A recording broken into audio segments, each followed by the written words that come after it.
Okay, so today I thought I'd share my top 5 secrets for putting together a quick, healthy, clean meal without spending all day in the kitchen. So these are actually 5 things that I always keep in my fridge at all times. Actually, 4 of them are in my fridge and 1's in the freezer, but we're gonna start with the fridge. Okay, so secret number 1 is to always have a killer prepared sauce. And it's a homemade sauce, and I say homemade because a lot of the store-bought sauces, pretty much all of the store-bought sauces, are not made with clean ingredients. And the other thing is, if you have a sauce that's been sitting on the shelf, for months and months, it's not very fresh, and it's probably not going to taste very good either. But you can make your own sauce that, I have a wide assortment of sauce recipes in my book and on the website, but you can make sauces that are sugar-free, that are only sweetened with like whole fruits like dates or, date sugar, that don't have refined oils, that don't have dairy, that don't have, no butter, no cream, no additives, no fillers, no preservatives. And usually, I would say the sauces that my go-to sauces, I never spend more than like about 20 minutes making them. And they can be used over and over throughout the week. So this actually is a homemade barbecue sauce that's from the Clean Cuisine book. I think it was on page 380, but it was from a shrimp skillet dinner, and I just pulled the sauce and made the sauce by itself. But I have recipes for like curry sauces and pestos and puttanesca, and there's a creamy honey mustard sauce that I just put on the site, an Alfredo sauce that I'm going to put up on the site super soon because it's like I've been making it over and over. I just have to measure the ingredients because I don't always measure when I'm just making things for myself. But it was made with a mixture of pine nuts and cashews, a little bit of nutmeg, a little bit of garlic, a little bit of lemon, and I put it all in my Vitamix. But it's not not just on the Clean Cuisine website, but you can find a lot of different clean sauce recipes online. And if you, like I said, if you find maybe find like 3 or 4 that you really like and rotate them over the course of the month. Spend 20 minutes making them, and you can flavor entire meals and pull together a great tasting meal in a matter of minutes. Like I'm thinking about the curry sauce that I just made last week. It was a green curry sauce, and I had some brown rice. I made a quick saute of vegetables with some onions and peppers, and then it was a simple grilled fish, and I pulled the whole thing together, just by drizzling on the curry sauce. So spend a few minutes, make the sauce. I like to store them in these in the mason jars because they keep fresh, and I promise you, if you start making the sauces, you'll be amazed at how quickly you can pull together healthy meals.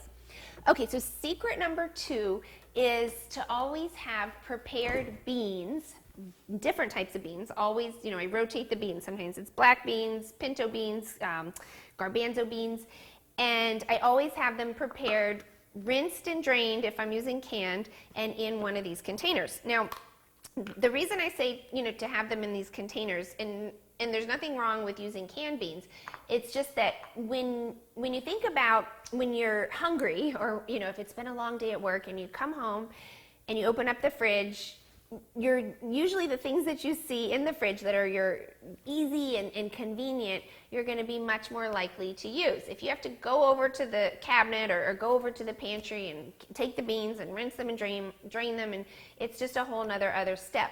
But if you always have them ready to go in your fridge, you're much more likely to use them. They're super versatile, which I'll get to in a minute.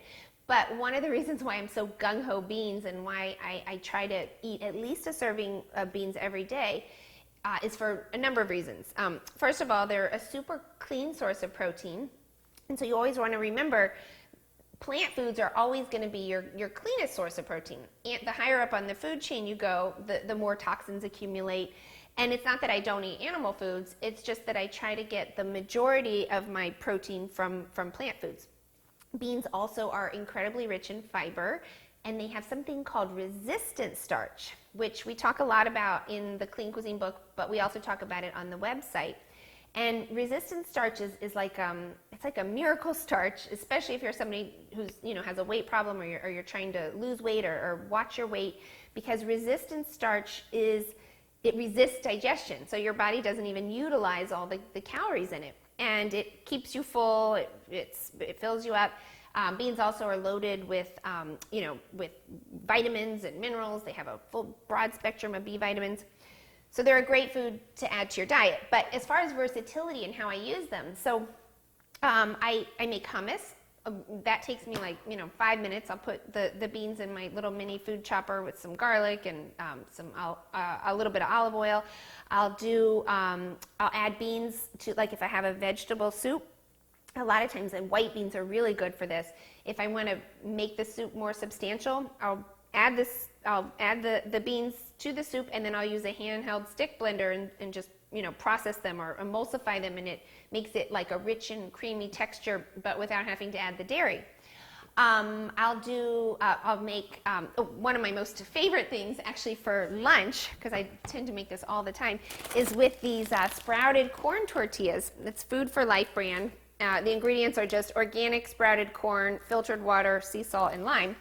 And I'll take whatever bean I happen to have in my container and then give it a quick mash with a potato masher, and then put some sauteed veggies, whether it's kale or some shredded carrots, and then just a smattering, just a little sprinkling of some shredded cheese, not too much, and then I'll just pan grill it. I'll put something like heavy, on the skillet, and I'll just press it down and sear it just in a little bit of olive oil.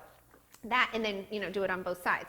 That's like one of my super favorite go-to quick lunches, because it takes like 5 minutes to make. I also often add beans to my salad, because I try to eat a salad every day. I'll do now sometimes if I'm just doing like a whole grain pilaf, and I want to make it a little more substantial, I'll mix the beans in. So as long as the beans are ready to go, you're much more likely to use them. And again, they really are such a great, clean source of protein. Okay, secret number 3 is in this yellow pot, and that would be a prepared vegetable soup. So this one actually happens to be a farmer's market vegetable soup. The recipe for this one is also in the Clean Cuisine book, but we have a variation of it on the website. And this is a mixed vegetable soup, but it's not always mixed vegetable soup. It just like with the beans, the soups that I make vary. So sometimes it's a tomato soup, or sometimes it's a cream of asparagus soup that I make with cashews as the cream base. I'll do a carrot soup. Like a leek and onion soup. There's a cream of mushroom soup that's also on the site. Again, I think that one's with pine nut cream. But if you have, prepared vegetable soup ready to go, again, you're just like with the beans, you're going to be much more likely to eat it. And we just did an article on the site talking about the #1 diet mistake people make, and that would be not eating anywhere near the amount of fruits and vegetables that they should. And I think one of the reasons is because, if you think about, when you're hungry and you open up your fridge, if you don't have foods that are, readily available and that can be made, in a relatively, short amount of time, you're not as likely, to eat them. So like, let's say you went to the farmer's market and you bought a beautiful, stalk of broccoli and some carrots and cauliflower.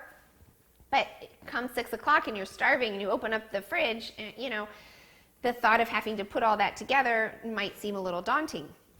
And so if you have a prepared vegetable soup that's ready that you can, use to add to your dinner, so you just make like maybe a side salad, which takes 5 minutes, and then you do your entree, and then you add your extra vegetable soup, you're much more likely, to eat more vegetables. And also that's a lot of times what I do, like with that tortilla thing that I was talking about for lunch, I'll have that, and then I have my vegetable soup. And I spend about, I would say 20 to 25 minutes. I'll usually cook the vegetable soup over the weekend, and then it'll last the week. Usually, actually, it starts off in a bigger container, and then it dwindles down to the smaller container, because I like to make, big batches of it so that it lasts. Okay, so secret number 4 is, in this clay container, is prepared whole grains. Now it's in this clay container because I always make my whole grains in a rice cooker. And this one is Vita Clay, so it actually, the container that it comes with is this clay container. But any rice cooker will also cook whole grains. And this one is a combo rice cooker, slow cooker. And I'm not a huge fan of kitchen gadgets and gizmos, but I find this one pretty indispensable. And the thing is with the rice cooker is that a rice cooker will cook your whole grain perfectly. All you have to do is measure the grain, measure the water, put it in, set the timer, and no pot watching. It doesn't stick to the sides of your pan like it often does if you're cooking at stovetop. And I like to always rotate my grains because it's good to get a different nutritional profile and not always eat the same ones like brown rice over and over. Now of course the whole grain in here happens to be brown rice, but it's not just brown rice that I eat. We'll switch it up. I'll use black rice, I do millet, I do quinoa, I do barley. And as far as how I use them, so if the whole grain is already prepared, like for breakfast a lot of times, oatmeal is a great breakfast, but usually that's the only grain that people think of for breakfast. But if I have millet in here or even my short grain brown rice or black rice, I'll add a little bit of chopped. Sometimes I'll just like heat roast the apples the night before, and I add some chopped roasted apples or chopped roasted pears, sometimes a little bit of cranberries or some fresh berries, and then I top it with some hemp milk or coconut milk, and then just a little drizzle of pure maple syrup and some honey, and then I have a great alternative to just eating oatmeal in the morning. And for lunch, I can sometimes just add my whole grain to my bean soup, to my vegetable soup. Sometimes to the vegetable soup for lunch, I'll just add the beans and the grains, and then there's my vegetable soup. Sometimes I'll put just a little cheese on top. And again, when I talk about using just this little bit of cheese, it's not because I think cheese is healthy, but just a little bit of cheese goes a long way to adding a lot of flavor to the food. So I like to use, just a little. I'll do for night, I'll do like a pilaf, and I'll maybe saute some garlic and shallots and a little bit of, chopped carrots or some celery, and then I'll make like a nice grain pilaf. That takes maybe, and I add in some fresh herbs like some thyme, sometimes some rosemary, and that whole pilaf, as long as the grain is already prepared, it only, takes maybe like 10 minutes to put together. So having a prepared whole grain, that's ready to go, and that you can use and that you switch up so you don't always use the same ones over and over, is definitely a big secret to cooking clean in a hurry.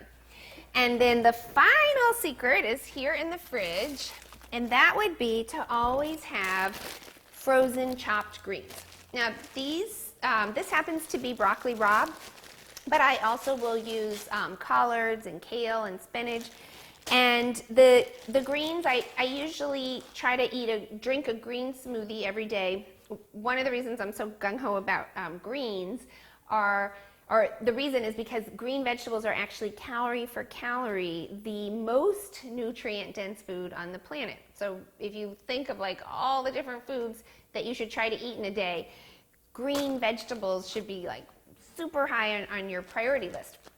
And so what I do is I'll make a green smoothie. Sometimes I use fresh greens like baby spinach or fresh kale or even herbs like parsley or cilantro. But also a lot of times I'll just use the frozen greens. And then one of my favorite go-to ways to have a cooked green vegetable is to saute a little bit of chopped shallots and garlic in either extra virgin olive oil or it's something called unrefined organic red palm oil, which palm oil has a really bad rap, but we did a whole article on the site recently about why unrefined organic red palm oil is actually a superfood. You want to look for orangutan safe organic and red palm oil for environmental reasons, but it's loaded with antioxidants. There's a whole article on the site about why. But anyway, so I'll saute my shallots and my garlic in either the olive oil or the unrefined red palm oil, and then I add my frozen greens. and I have a green vegetable that's ready in like, 5 minutes. As opposed to, if you get the fresh greens, it takes a long time to cook down. And, again, if you're in a hurry, you're not as likely to eat the vegetables if you have to go through a long cooking process. So those are my tips. I would love, if you have any tips, I'd love to hear them in the comments below. And if you have any questions, feel free to ask them, and I'll try to answer them as quickly as possible. And otherwise, I hope you'll join me and visit the site. It's cleancuisine.com. Thanks.